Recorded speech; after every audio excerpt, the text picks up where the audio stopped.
بسم اللہ الرحمن الرحیم۔ شروع اللہ کے پاک نام سے جو بڑا مہربان نہایت رحم کرنے والا۔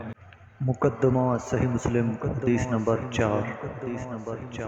حضرت ابو ہریرہ رضی اللہ تعالیٰ عنہ سے روایت ہے، کہا رسول اللہ صلی اللہ علیہ وسلم نے فرمایا، جس نے ان دنوں مجھ پر جھوٹ بولا وہ آگ میں اپنا ٹھکانہ بنا لے۔ مقدمہ صحیح مسلم حدیث نمبر 5۔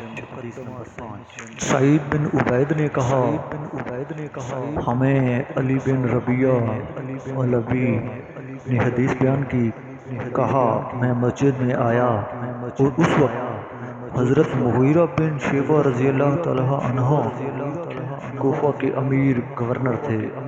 مغیرہ نے کہا، میں نے رسول اللہ صلی اللہ علیہ وسلم سے سنا، آپ فرما رہے تھے، مجھ پر جھوٹ بولنا اس طرح نہیں جیسے میرے علاوہ کسی ایک عام آدمی پر جھوٹ بولنا ہے۔ جس نے جان بوجھ کر مجھ پر جھوٹ بولا وہ جہنم میں اپنا ٹھکانہ بنا لے۔ مقدمہ صحیح مسلم حدیث نمبر 6۔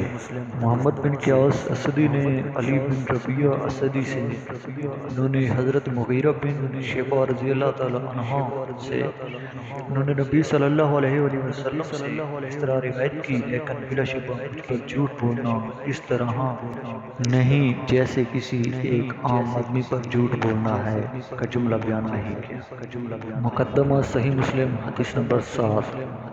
معاذ عنبری اور عبد الرحمن بن مہدی دونوں نے کہا، ہم سے شعبہ نے بیان کیا، انہوں نے خبیب بن عبد الرحمن سے، انہوں نے حفص بن عاصم سے روایت کی، کہا رسول اللہ صلی اللہ علیہ وسلم نے فرمایا، آدمی کے جھوٹا ہونے کے لیے یہی کافی ہے کہ وہ ہر سنی ہوئی بات بیان کر دے۔ مقدمہ صحیح مسلم حدیث نمبر 8۔ علی بن حفص نے شعبہ سے، انہوں نے خبیب سے، انہوں نے حفص بن عاصم سے، انہوں نے حضرت ابو ہریرہ رضی اللہ تعالیٰ عنہ سے، انہوں نے نبی کریم صلی اللہ علیہ وسلم سے اس کے معنی روایت کی۔